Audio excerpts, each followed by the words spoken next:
Hello dear students, मैं आज आपका क्लास 12th का मैथ्स का सिलेबस स्टार्ट कर रही हूँ। ठीक है, तो जो हमारा इसमें चैप्टर रहने वाला है सबसे पहला वो रहेगा अलजेब्रा ऑफ मैट्रिसेस। ठीक है, और जो बुक हम फॉलो करेंगे, रेफरेंस बुक रहेगी, वो रहेगी एलिमेंट्स। अब मैं सबसे पहले आपका मैट्रिसेस चैप्टर क्यों स्टार्ट कर रही हूँ, बिकॉज जो मैट्रिसेस चैप्टर है हमारा वो सबसे इजी चैप्टर है क्लास 12th का। ठीक है, तो हम इजी चैप्टर्स को सबसे पहले कवर करेंगे एंड देन हम क्या करेंगे, सीरियल वाइज अपने टॉपिक्स पे चलेंगे। क्लियर है। तो हमारी जो इसमें रेफरेंस बुक रहने वाली है वो रहेगी एलिमेंट्स। तो एलिमेंट्स में जो एक्सरसाइज 3.1 है उसका बेसिक हम डिस्कस करेंगे। ठीक है, देखो अलजेब्रा ऑफ मैट्रिसेस, तो एक वर्ड आपने सुना है मैट्रिसेस एंड दूसरा वर्ड आपने एक सुना है मैट्रिक्स।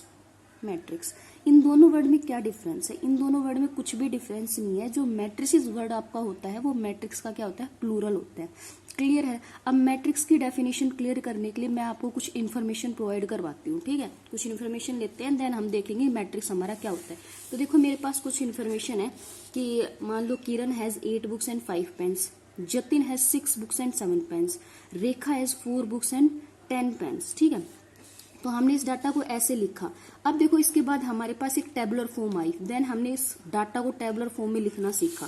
क्योंकि ऐसे देखो, ऐसे मान लो आपके पास बहुत ज्यादा डाटा है तो उसको कब तक लिखते रहोगे, तो हमने इस डाटा को इजी फॉर्म में लिखने के लिए क्या किया, टेबुलर फॉर्म में अरेंज किया। ये मैंने टेबुलर फॉर्म में अरेंज कर दिया इसको। ठीक है, फिर हमारे पास एक और मेथड आया, उसमें हमने क्या किया, जैसे अभी हमने नेम ऑफ ये जैसे बच्चे को नाम लिखे थे ना, और ये बुक्स वगैरह, ये कुछ भी लिखने की जरूरत नहीं है। जस्ट हमने जो हमारा डाटा है उस डाटा को हम किस में एनक्लोज कर रहे हैं, ब्रैकेट में। और इस डाटा को जो हम ब्रैकेट में एनक्लोज कर रहे हैं वो मेरे पास क्या बन जा रहा है, मैट्रिक्स बन जा रहा है। क्लियर है।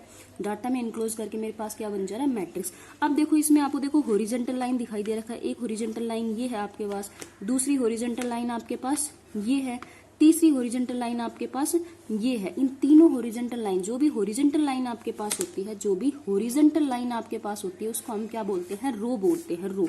तो ये मेरी क्या हो गई, first row, this one is second row and this one is third row. Clear है। एंड जो वर्टिकल लाइन होती है, जैसे ये मेरे पास क्या हो गई, ये एक वर्टिकल लाइन बन गई आपके पास। क्लियर है। ये दूसरी मेरे पास वर्टिकल लाइन बन गई। इन वर्टिकल लाइंस को हम क्या बोलते हैं, वर्टिकल्स लाइंस को हम बोलते हैं कॉलम्स। तो ये मेरे पास क्या हो गया, फर्स्ट कॉलम हो गया and this one is second column.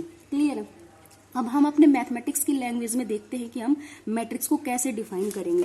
तो जो मेरे पास मैट्रिक्स होती है वो क्या होती है, वो रेक्टेंगुलर अरेंजमेंट होती है डाटा की। जो रेक्टेंगुलर अरेंजमेंट ऑफ डाटा वो क्या होती है मेरे पास, मैट्रिक्स। और हम इसको कैसे डिफाइन कर सकते हैं, हम इसको ऐसे भी डिफाइन कर सकते हैं कि the rectangular arrangement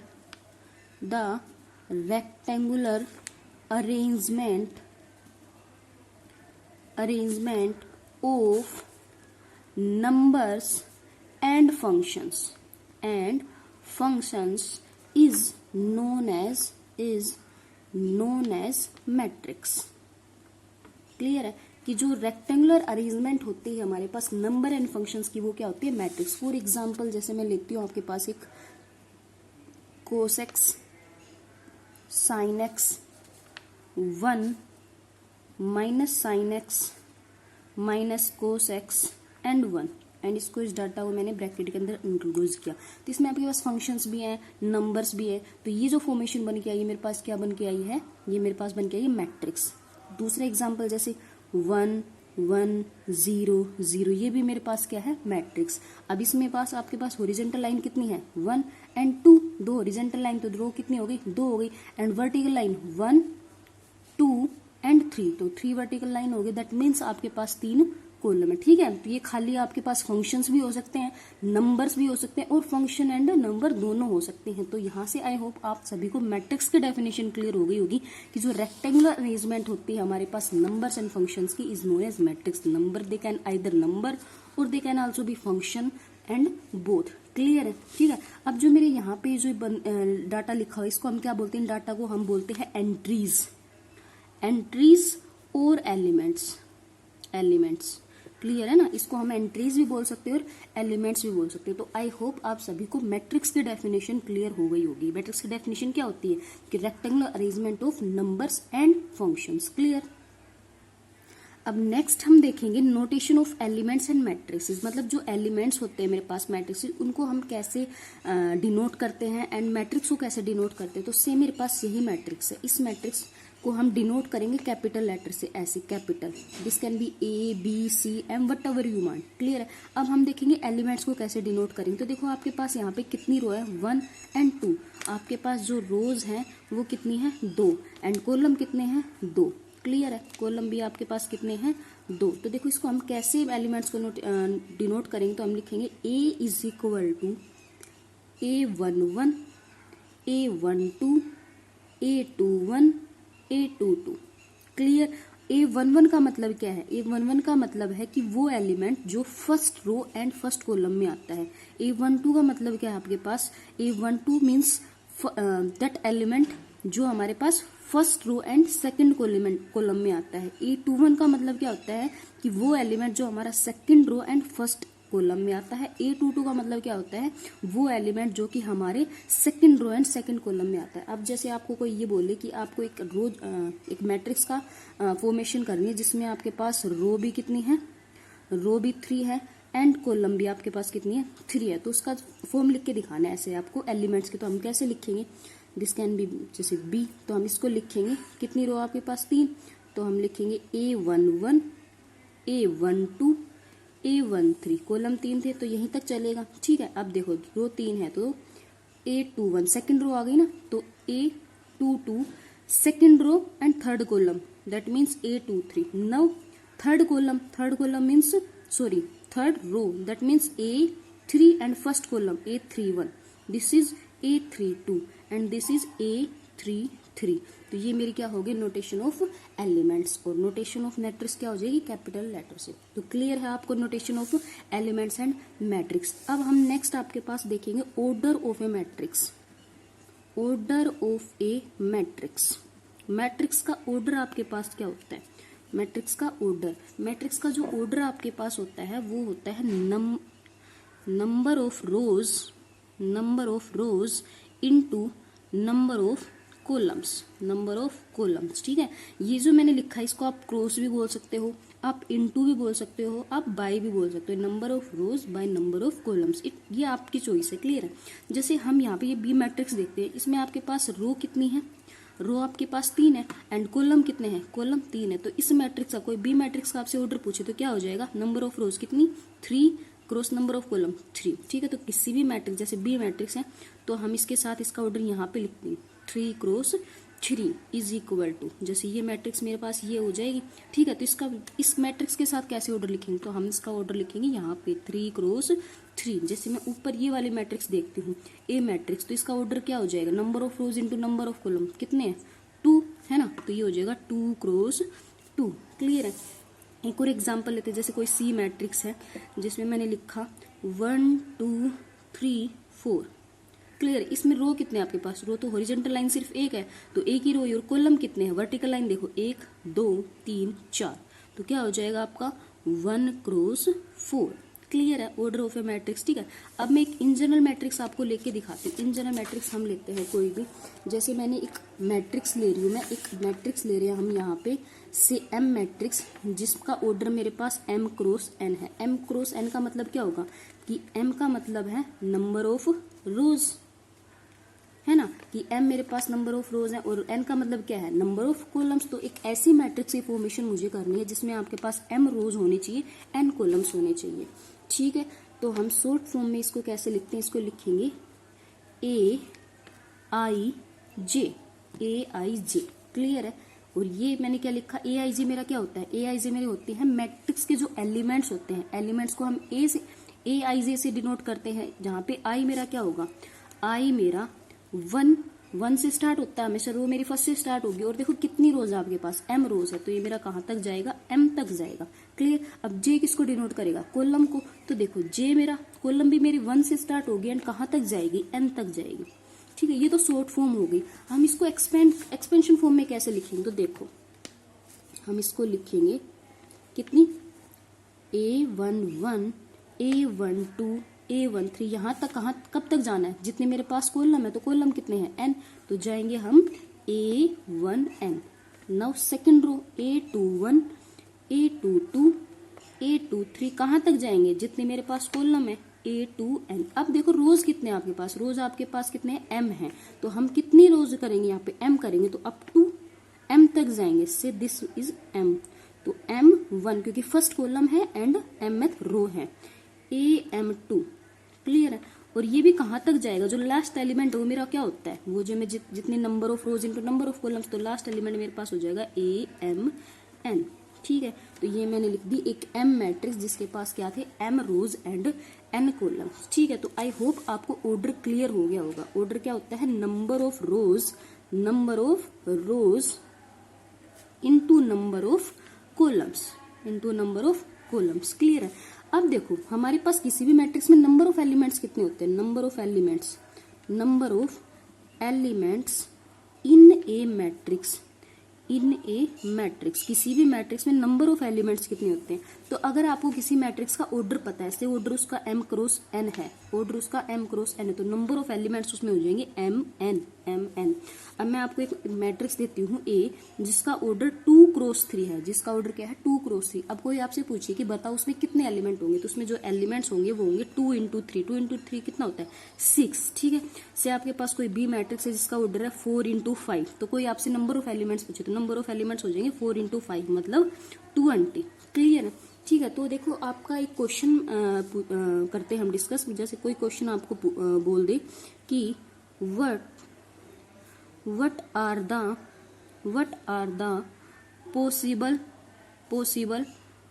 order of a matrix having 12 elements, क्या बोल रहा है क्वेश्चन में आपको कि पॉसिबल ऑर्डर बताओ एक मैट्रिक्स का जिसके पास 12 एलिमेंट है। तो देखो एलिमेंट आपके पास, जैसे हमने देखा था कि जो हमारे पास एलिमेंट्स होते हैं वो mn होते हैं, तो mn का जो ऑर्डर होता है वो ऑर्डर क्या हो जाता है m क्रॉस n, है ना। तो यहाँ पे देखो 12 एलिमेंट्स है, तो हमें क्या देखना, हमें देखना कि हम 12 को कितने वेज में फैक्टराइज कर सकते हैं। तो 12 को देखो मैं लिख सकती हूँ 1 इंटू 12 भी लिख सकती हूँ, है ना, और हम 12 इंटू 1 भी लिख सकते हैं। 12 को मैं 6 इंटू 2 भी लिख सकती हूँ और 2 इंटू 6 भी लिख सकते हैं। 12 को मैं 3 इंटू 4 भी लिख सकती हूँ और 4 इंटू 3 भी लिख सकती हूँ। इसके अलावा लिख सकते हैं नहीं। तो 12 को लिखने के कितने पॉसिबल वेज हो गए, 6, 1 2 3 4 5 6, तो 1 into 12, 12 into 1, 6 into 2, 2 into 6, 3 into 4, 4 into 3, clear है ना। तो हमारे पास कितनी ऐसी मैट्रिसेस हो सकती है जिनके पास 12 एलिमेंट हो, तो 6 मैट्रिसेस। उसका ऑर्डर 1 क्रॉस 12 भी हो सकता है कि ऐसी मैट्रिक्स जिसमें 1 रो हो 12 कॉलम हो, ऐसी मैट्रिक्स जिसमें 12 रो हो 1 कॉलम हो, ऐसी मैट्रिक्स जिसमें 6 रो 2 कॉलम, 2 रो 6 कॉलम, 3 रो 4 कॉलम, 4 रो 3 कॉलम। तो आई होप क्लियर हो गया होगा आपको। जैसे कोई भी अदर क्वेश्चन दे दी कि ऐसी मैट्रिक्स बताओ, पॉसिबल ऑर्डर बताओ जिसमें 15 एलिमेंट्स हैं, और आपसे पॉसिबल ऑर्डर पूछे, तो पॉसिबल ऑर्डर देखो 15 का क्या हो सकता है ऑर्डर, 15 इंटू 1 भी हो सकता है, और 1 इंटू 15 भी हो सकता है, और 5 इंटू 3 हो सकता है, 3 इंटू 5 हो सकता है। इसके अलावा तो कोई पॉसिबल नहीं है ना। तो आई होप आप सभी को ऑर्डर क्लियर हो गया। ऑर्डर क्या होता है, number of rose into number of columns, है ना, number of rose into number of columns. और अगर आपको नंबर ऑफ एलिमेंट्स गिवन है और आपसे पॉसिबल ऑर्डर पूछे, तो आपको क्या कर देता है, पॉसिबल फैक्टराइज का जो पेयर बनेगा, पॉसिबल फैक्टराइज के जो पेयर बनने वाले हैं आपको, वो क्या हो जाएगा आपका possible order of that matrix, clear है। अब नेक्स्ट आपके पास आता है diagonal element of A matrix. Diagonal element of A matrix क्या होता है, देखो an element aij of a matrix A is a diagonal element of matrix if I is equal to j, thus a11, a22, a33 and so on up to a, this can be ann, ठीक है, etc are diagonal elements of the matrix aij। मतलब क्या कहने का मतलब है इसका, ये कहना चाह रहा है कि कोई भी आपके पास मैट्रिक्स है, कोई भी मैट्रिक्स A है आपके पास, ठीक है, उसमें जब भी आपका i इज इक्वल टू जे हो जाएगा, तो i इज इक्वल टू जे कब होगा, ये मेरा होगा एक तो 1 एलिमेंट के लिए, है ना, एक 2 एलिमेंट के लिए, एक मेरे पास होगा 3 एलिमेंट के, और अप टू n एलिमेंट तक, है ना। तो जब भी ये इक्वल हो जाएगा, है ना, तो ये वाली जो एलिमेंट है, इन एलिमेंट्स को हम कहते हैं डायगोनल एलिमेंट्स,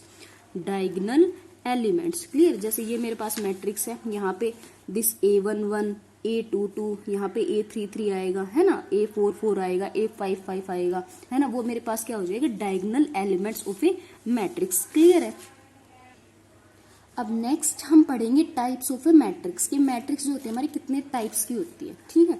तो जो फर्स्ट हमारा इसमें आता है वो आता है रो मैट्रिक्स। रो मैट्रिक्स आपके पास क्या होती है, रो मैट्रिक्स ऐसी मैट्रिक्स होती है जिसके पास आपके जो रो हो, रो क्या होनी चाहिए, 1 होनी चाहिए, और कॉलम कितनी भी हो सकती है, मतलब कॉलम 2 हो सकती है, 3 हो सकती है, 4 हो सकती है, अप टू n, ठीक है ना। तो ऐसी मैट्रिक्स जिसमें एक रो हो और कॉलम कितने भी, मतलब ऐसी मैट्रिक्स जिसका ऑर्डर क्या हो, 1 क्रॉस n। फॉर एग्जाम्पल जैसे मैंने एक मैट्रिक्स लिखी B 1 2 3 4, ठीक है, इसमें इसका ऑर्डर क्या हो जाएगा 1 क्रॉस 4, तो रो कितनी है, एक ही है, कॉलम 4 है। कोई भी और मैट्रिक्स लिखूं, जैसे मैंने लिखा एक C मैट्रिक्स 1 2, कितनी रोज है इसमें, एक ही रो है, कॉलम कितने, 2, तो ये मैट्रिक्स भी क्या होगी, रो मैट्रिक्स। मतलब कोई भी ऐसी मैट्रिक्स जिसमें रो एक होगी आपके पास, कॉलम n की वैल्यू आपके 2 3 4 5 कुछ भी हो सकती है, क्लियर है। तो वो मेरे पास क्या हो जाएगी, रो मैट्रिक्स, क्लियर है। नेक्स्ट आपके पास आता है कॉलम मैट्रिक्स। अब कॉलम मैट्रिक्स, रो मैट्रिक्स अगर आपको क्लियर, तो कॉलम मैट्रिक्स भी क्लियर हो जाएगा। कॉलम मैट्रिक्स क्या होता है, ऐसी मैट्रिक्स जिसका ऑर्डर आपके पास क्या होगा, n क्रॉस 1, मतलब उसके अंदर कॉलम क्या होनी चाहिए, 1, सिर्फ कॉलम के ऊपर कंडीशन है, ठीक है ना, रो के ऊपर कोई कंडीशन नहीं है। जैसे मैं एग्जांपल लूँ कोई भी, जैसे एक m मैट्रिक्स लिखी मैंने, ये ले ली 1 2 3, इसमें आपके पास क्या है, एक कॉलम है, रो आपके पास कितनी है, 3 है, तो ये मेरे पास क्या हो जाएगी, कॉलम मैट्रिक्स। तो क्लियर है, रो मैट्रिक्स ऐसी मैट्रिक्स जिसमें क्या हो, एक रो हो, कॉलम मैट्रिक्स ऐसी मैट्रिक्स जिसमें आपके पास सिर्फ और सिर्फ एक कॉलम हो। नेक्स्ट आपके पास आता है रेक्टेंगुलर मैट्रिक्स।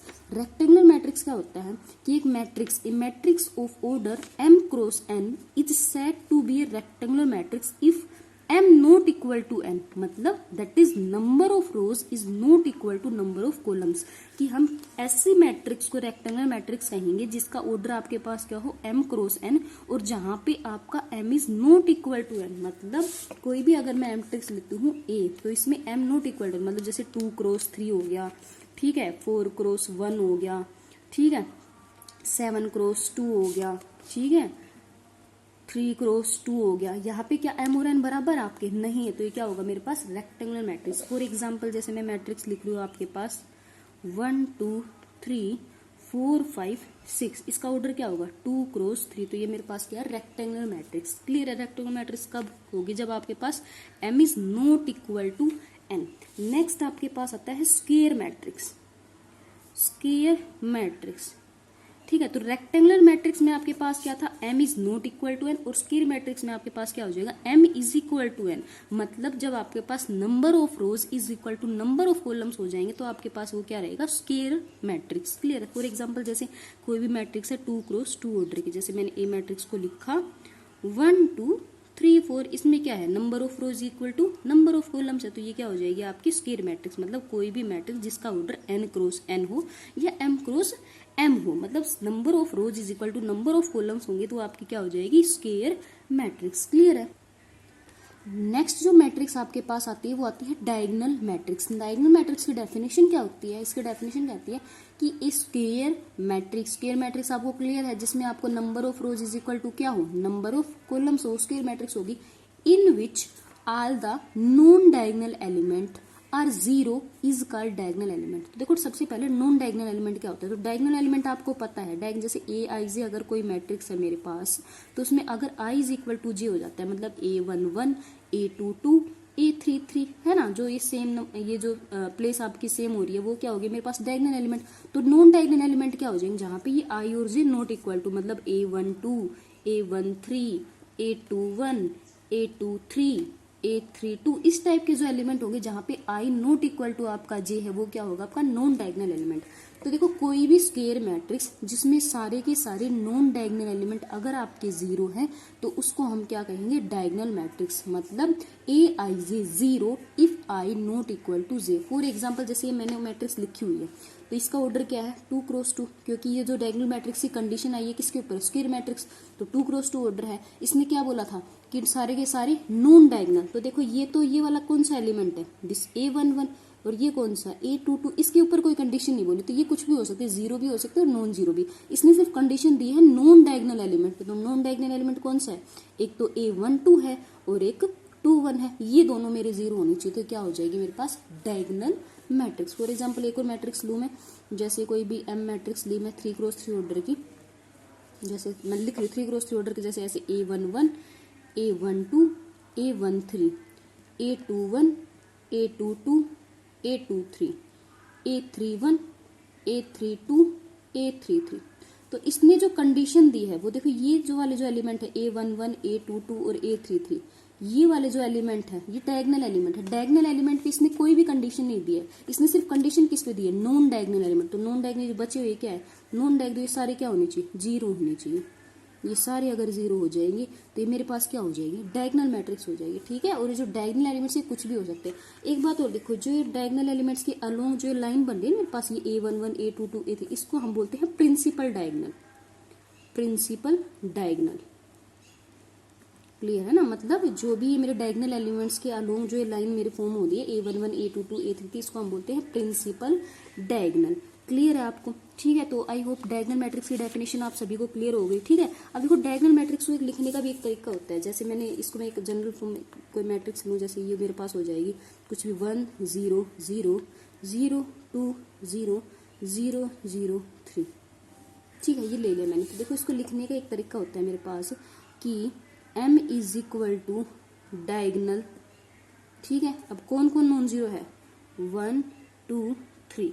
ये इसको लिखने का एक तरीका है। इसका मतलब क्या है कि m एक ऐसी मैट्रिक्स है, मतलब कैसी, m एक डायगोनल मैट्रिक्स है जिसका ऑर्डर 3 क्रॉस 3 है और उसके सारे के सारे डायगोनल एलिमेंट 1 2 3 है। फॉर एग्जांपल, जैसे आपने किसी को क्वेश्चन, मतलब किसी ने आपको क्वेश्चन दे दिया कि A एक ऐसी मैट्रिक्स है डायगोनल 2 4 लिख दिया उसने। ठीक, और आपको कहेगा कि मुझे इसका एक्सपेंशन फॉर्म में इसको लिख के दिखाओ। तो कैसे लिखोगे, देखो यहाँ से 2 4 से आपको क्लियर हो जाएगी कि 2 क्रॉस 2 ऑर्डर की मैट्रिक्स है, 2 क्रॉस 2 ऑर्डर की। और डायगोनल से क्लियर होगा कैसे, डायगोनल मैट्रिक्स। तो आपको कैसे एक्सपेंड करोगे, ये कौन सा एलिमेंट है, ये जो एलिमेंट यहाँ पे लिखा हमेशा आपके डायगोनल एलिमेंट हो। डायगोनल एलिमेंट यहाँ पे आएगा 2 और एक यहाँ पे 4। ठीक है, और नॉन डायगोनल एलिमेंट क्या होते हैं इसमें, 0। क्लियर है। जैसे कोई और एग्जाम्पल दे दिया, जैसे ये दे दिया आपको कि डायगोनल 2 3 4। इसका मतलब क्या होगा कि डायगोनल मैट्रिक्स जिसका ऑर्डर 3 क्रॉस 3 है। तो बी को एक्सपेंशन फॉर्म में कैसे लिखोगे, 2 0 0, क्योंकि नॉन डायगोनल एलिमेंट आर 0 0 3 0 0 0 4। तो क्लियर। ठीक है, तो आई होप आप सभी को डायगोनल मैट्रिक्स की डेफिनेशन क्लियर हो गई। डायगोनल मैट्रिक्स की डेफिनेशन क्या थी आपके पास, कि ऐसी मैट्रिक्स जिसमें सारे के सारे नॉन डायगोनल एलिमेंट क्या होते हैं आपके, 0 is known as diagonal matrix. ठीक है, देन आपके पास देखो एक चीज और आती है, वो आती है trace of A matrix. Trace of A matrix, trace of A matrix. Trace of A matrix क्या होता है आपके पास, देखो ट्रेस ऑफ मैट्रिक्स आपके पास क्या होता है, जो आपके डायगोनल एलिमेंट्स होते हैं ना उन सभी का सम, उन सभी का सम। तो इसमें देखो ट्रेस ऑफ बी, आपसे कोई पूछे कि बी का ट्रेस बता, तो बी का ट्रेस क्या हो जाएगा, जो डायगोनल एलिमेंट है उन सभी का सम कर दो। मतलब 2 + 3 + 4 कितना हो गया, 7 और 9। जैसे इसमें पूछे ट्रेस ऑफ ए, तो ट्रेस ऑफ क्या हो जाएगा, डायगोनल एलिमेंट्स का सम 2 + 4 कितना हो गया, 6। जैसे इसमें पूछे ट्रेस ऑफ एम, तो कितना हो जाएगा, 1 + 2 + 3, दिस इज 6। क्लियर है डायगोनल एलिमेंट्स की डेफिनेशन।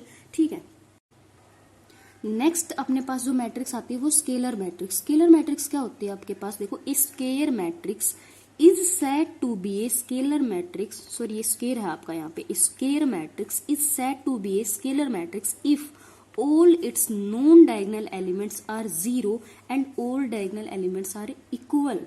देखो जो अभी तक जो मैट्रिक्स पढ़ी, जो डायगोनल मैट्रिक्स पढ़ी थी उसके लिए सभी हमारी स्क्वायर मैट्रिक्स के सब पार्ट है। ठीक है, तो देखो यहाँ तक तो क्या है, square matrix is said to be scalar matrix if all its non diagonal element 0। यहाँ तक तो मेरी किसकी डेफिनेशन हो गई, ये डायगोनल मैट्रिक्स की डेफिनेशन होगी। अब डायगोनल मैट्रिक्स में उसने फर्दर एक और कंडीशन ऐड कर दी, क्या, and all diagonal elements are equal. जो सारे के सारे डायगोनल एलिमेंट है क्या होने चाहिए, इक्वल।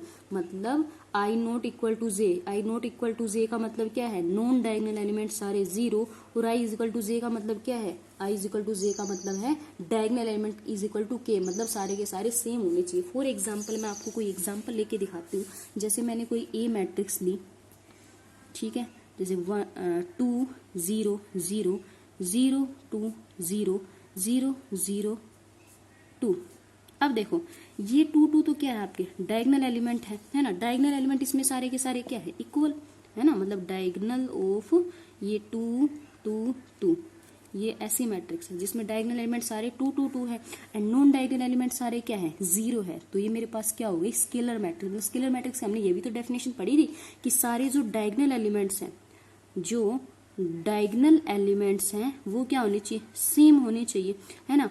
और जो नॉन डायगोनल एलिमेंट है, नॉन डायगोनल एलिमेंट है वो क्या होने चाहिए, सारे जीरो। तो नॉन डायगोनल एलिमेंट सारे क्या है, इसमें जीरो है, और डायगोनल एलिमेंट क्या है, सेम। दूसरा कोई एग्जांपल, जैसे बी मैट्रिक्स मैंने ले ली, जैसे 4 0 0 4, तो इसमें डायगोनल एलिमेंट क्या है आपके, सेम है, और नॉन डायगोनल एलिमेंट क्या है आपके, जीरो। तो ये क्या हो गया हमारे पास स्केलर मैट्रिक्स। देखो आप यहाँ से क्या आप डायगोनल मैट्रिक्स और स्केलर मैट्रिक्स में कुछ रिलेशन कर पा रहे हो। तो देखो हमने डायगोनल मैट्रिक्स में ये पढ़ा था कि नॉन डायगोनल एलिमेंट जीरो होनी चाहिए, डायगोनल पे कोई कंडीशन नहीं पड़े, और यहाँ पे स्केलर में क्या आ गया, डायगोनल पे कंडीशन आ गई। तो मैं यहाँ से कह सकती हूँ कि all scalar matrix are diagonal matrix, but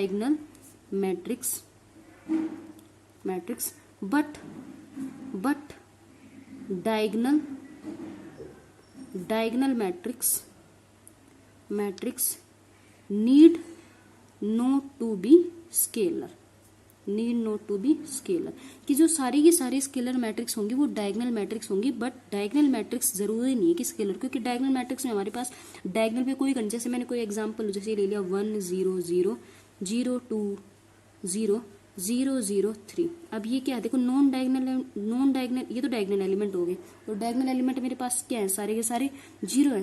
तो यहाँ पे क्या हो गया, ये मेरे पास डायगोनल मैट्रिक्स है बट स्केलर मैट्रिक्स नहीं है। क्यों, क्योंकि यहाँ पे जो मेरे पास डायगोनल एलिमेंट्स वो सारे इक्वल नहीं है। तो यहाँ से हम क्या रिलेशन निकाल सकते हैं कि सारी स्केलर मैट्रिक्स क्या होंगी, डायगोनल मैट्रिक्स होंगी, बट डायगोनल मैट्रिक्स जरूरी नहीं है कि स्केलर मैट्रिक्स हो।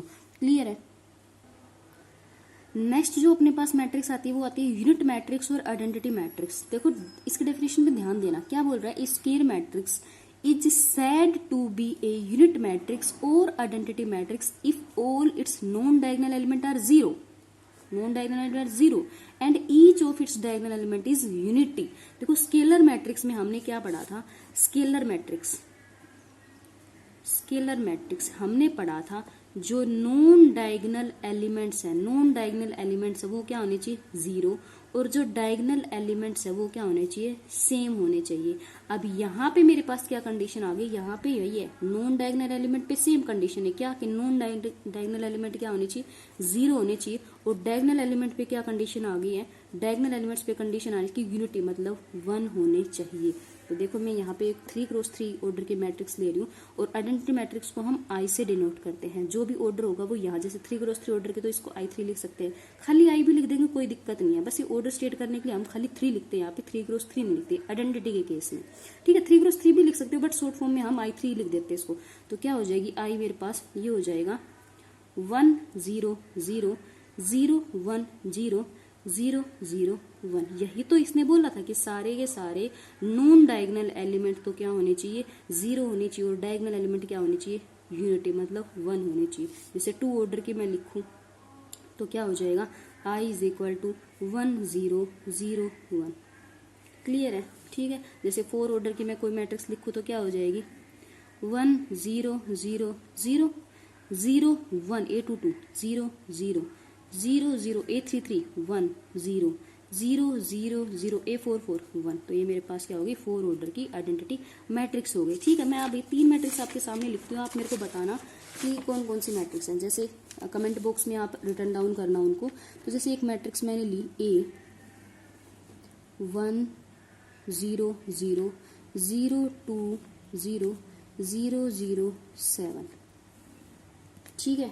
बी मैट्रिक्स मैं लिख रही हूँ 0 this can be 2 0 0 0 3 0 0 0 7, ठीक है। सी मैट्रिक्स मैंने लिखी है 4 0 0 0 4 0 0 0 4, ठीक है। और एक मैट्रिक्स मैं लिख रही हूँ आपके पास 1 0 0 0 0 0, sorry this is 1 0 0 1।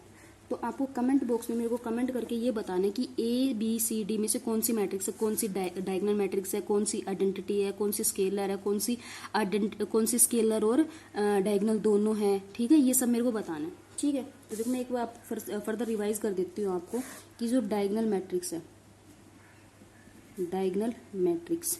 Diagonal matrix में मेरे पास जो कंडीशन थी वो सिर्फ नॉन डायगोनल एलिमेंट्स पे थी, नॉन डायगोनल एलिमेंट्स पे थी, वो क्या होनी चाहिए, जीरो। डायगोनल पे कोई भी कंडीशन नहीं थी, मतलब ए आई जे जीरो कब, जब आई नॉट इक्वल टू जे। ये डायगोनल मैट्रिक्स की कंडीशन थी। दूसरा हमारे पास था स्केलर मैट्रिक्स।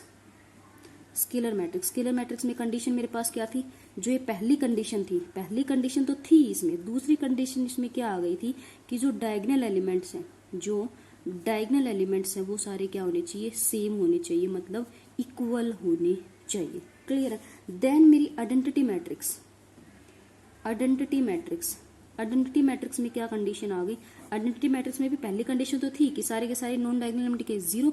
जो दूसरी कंडीशन इसमें क्या थी, डायगोनल एलिमेंट सेम, और सेम तो इसमें होने चाहिए, बट सेम पे भी कंडीशन दे दी क्या, कि जो डायगोनल एलिमेंट्स वो क्या होने चाहिए, 1 होने चाहिए। वो मेरे पास क्या होगी, आइडेंटिटी मैट्रिक्स। क्लियर है, ठीक है। अब नेक्स्ट देखो, नेक्स्ट मेरे पास आता है ट्रायंगुलर मैट्रिक्स देखो क्या होता है आपके पास। ट्रायंगुलर मैट्रिक्स को मैंने दो पार्ट्स में डिवाइड किया हमने, एक तो होता है अपर ट्रायंगुलर मैट्रिक्स और दूसरा है लोअर ट्रायंगुलर मैट्रिक्स। अब अपर ट्रायंगुलर मैट्रिक्स आपके पास क्या होता है, देखो, if a I j zero for all, this is for all i greater than j, मतलब जब आई जे से बड़ा होगा वो सारे के सारे एलिमेंट्स मेरे क्या होने चाहिए, जीरो होने चाहिए। वो क्या होगी, अपर ट्रायंगुलर मैट्रिक्स। जैसे मैं कोई 3x3 ऑर्डर की कोई मैट्रिक्स डिफाइन करती हूँ, जनरल फॉर्म लिखती हूँ, जैसे A इज इक्वल टू, मैंने लिखा A11 A12 A13 A21 A22 A23 A31 A32 A33, ये मैंने कोई भी मैट्रिक्स लिखी, ठीक है। अब ये क्या बोल रहा है, for all i greater than j, जब आई आपका जे से बड़ा है तो सारे एलिमेंट जीरो हो जाए, तो वो क्या होगी, अपर ट्रायंगुलर मैट्रिक्स। जैसे इसमें मेरा देखो, इसमें आई जे से बड़ा है, इसमें आई जे से बड़ा है, इसमें आई जे से बड़ा, तो ये तीनों एलिमेंट क्या होंगे, जीरो हो जाएंगे, तो क्या हो जाएगी, अपर ट्रायंगुलर मैट्रिक्स। जैसे मैंने कोई भी एग्जाम्पल लूँ, जैसे ये ले लिया 1 2 3 0 4 5 0 0 7, ठीक है। तो जिसने कंडीशन दी है, इन तीन एलिमेंट्स पे इसने कंडीशन दी कि ये जीरो होने चाहिए, ये जो तीन एलिमेंट्स है ये इसमें जीरो होने चाहिए, बाकी चाहे एलिमेंट कुछ भी हो जाए, ठीक है। क्लियर है, तो वो अपर ट्रायंगुलर। और लोअर ट्रायंगुलर में क्या है, lower triangular matrix if a I j zero for all i less than j, जब आई आपका जे से छोटा हो, मतलब जैसे आई इसमें छोटा है जे से, इसमें आई जे से छोटा है, इसमें आई जे से, ये तीनों एलिमेंट अगर जीरो हो जाएंगे, बाकी पे कोई कंडीशन नहीं है, ये चीज मेरे कुछ भी हो, ठीक है, तो मेरे पास क्या हो जाएगी, लोअर ट्रायंगुलर मैट्रिक्स। तो आई थिंक आपको क्लियर हो गए, ठीक है। नेक्स्ट आपके पास आती है जीरो मैट्रिक्स और नल मैट्रिक्स। जीरो मैट्रिक्स देखो नाम से क्लियर होगा, ऐसे मैट्रिक्स जिसके सारे के सारे एंट्रीज एलिमेंट्स क्या हो, जीरो।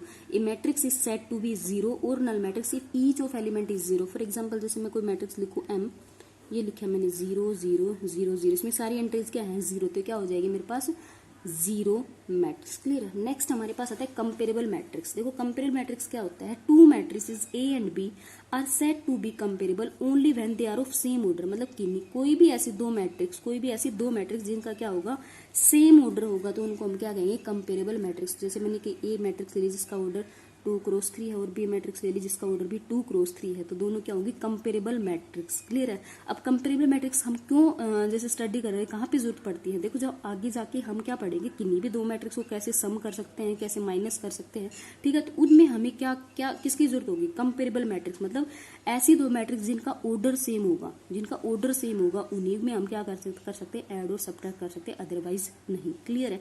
नेक्स्ट हमारे पास आता है equality of matrix. Equality of matrix आपके पास क्या होता है, देखो two matrices A and B are said to be equal if they are of same order. First condition क्या है कि वो सेम ऑर्डर की होनी चाहिए, एंड सेकंड कंडीशन क्या है, each element of a is equal to the corresponding element of b, that is a I j is equal to b i j for all i is equal to J.